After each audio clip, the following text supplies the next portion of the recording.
Tonton video ini sampai selesai agar Anda tidak gagal paham.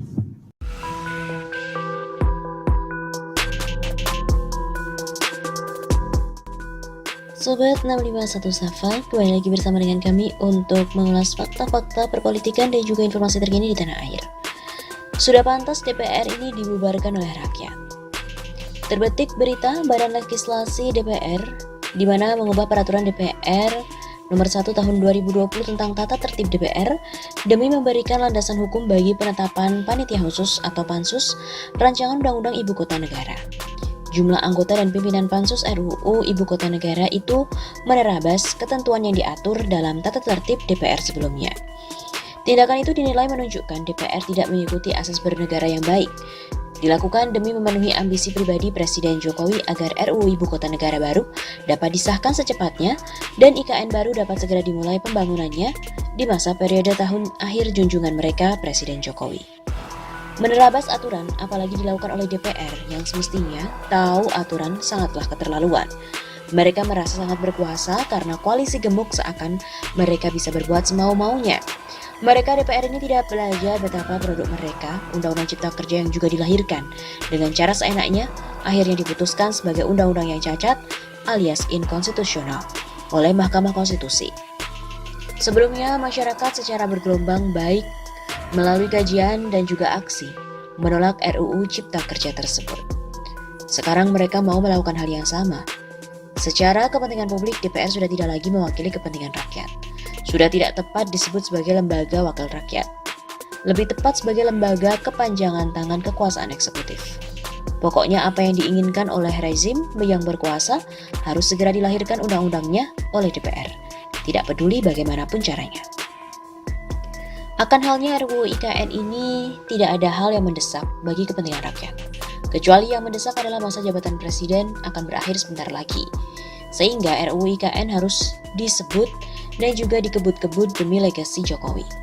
Kalaupun melanggar tata tertib, yang dirubah aturannya, yaitu tatibnya.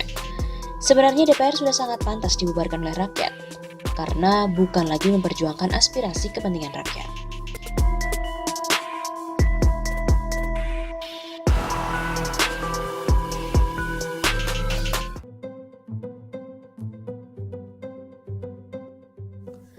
Memang kalian itu pantas disebut tak baik. Setelah dilantik menjadi anggota DPR dan DPD, yang kalian tunjukkan di depan rakyat adalah perebutan kursi pimpinan DPR dan MPR. Kalian semua betul-betul politikus yang sebenarnya. Kalian itu hanya kasak kusuk memperebutkan kursi ketua DPR dan ketua MPR. Setelah kursi ketua DPR diberikan ke orang-orang yang paling kuat posisi politiknya di Indonesia ini, sekarang kalian bercokol untuk kursi ketua MPR. Orang Golkar merasa berhak, orang Gerindra merasa pantas, orang DPD merasa wajar. Berhak, pantas, wajar menduduki kursi ketua MPR. Kalian saling sikut, lobi sana, lobi sini. Sedikitpun kalian tak ingat korban yang ada di Wamena dan para korban yang dibakar di kota yang horor itu. Anak kecil jadi korban. Ya, seperti itu di Papua. Malah kalian berpesta pora di gedung parlemen, bagi-bagi kursi pimpinan. Ketawa ketiwi menyambut kenyamanan hidup kalian, menyambut peluang-peluang korupsi yang bakal bertebaran di sekitar kalian. Korupsi yang tidak akan bisa lagi ditangkap oleh KPK setelah kalian lumpuhkan lembaga anti korupsi itu dengan dukungan Jokowi. Sangat memalukan, memuakkan, mencicikkan. Tak pantas kalian dijuluki anggota dewan yang terhormat. Tak pantas kalian disebut senator rakyat. Karena kalian tidak punya kehormatan sama sekali. Ternyata, bagaimana mungkin rakyat menyebut kalian terhormat kalau begini cara kalian duduk di DPR dan DPD atas nama rakyat? Kalian bergembira ria di gedung parlemen, senang dilantik. Senang bayangkan segala macam fasilitas dan keistimewaan yang bakal kalian sandang sebagai anggota DPR dan DPD. Sungguh luar biasa kalian yang tak punya hati. Foto-foto kalian yang tersenyum lebar sudah dilihat oleh seluruh rakyat.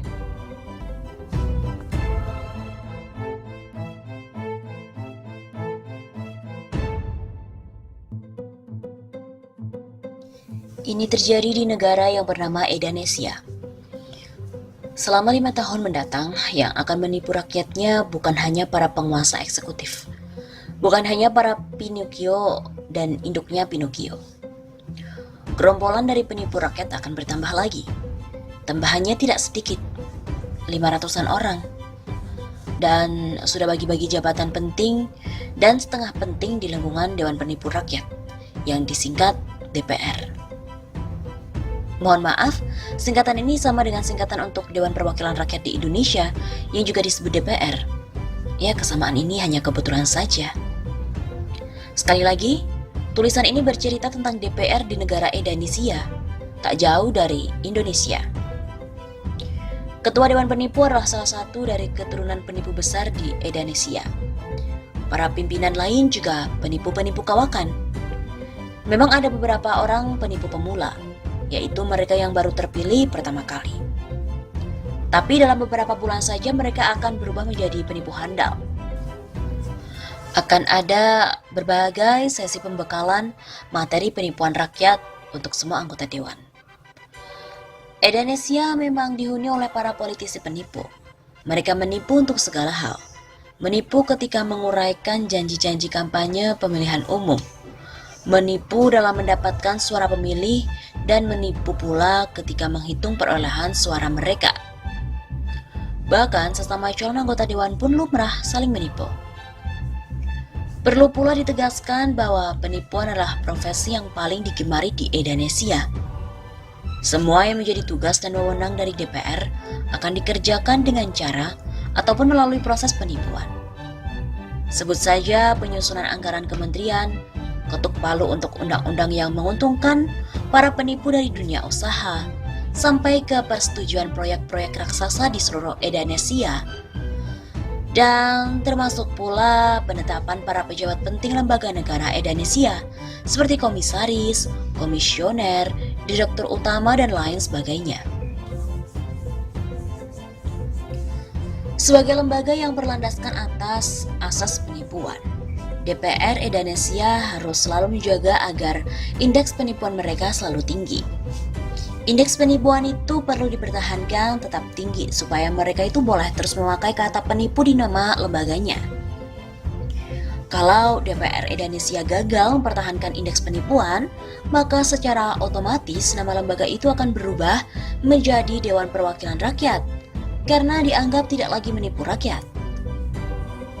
Dalam arti, sebuah lembaga akan disebut Dewan Perwakilan Rakyat jika indeks penipuannya itu rendah sekali ataupun nihil. Ya, begitulah cerita tentang untuk Dewan Penipu Rakyat di negara sebuah yang kita sebut sebagai Indonesia. Mari kita ucapkan selamat bekerja untuk para Dewan Penipu Rakyat.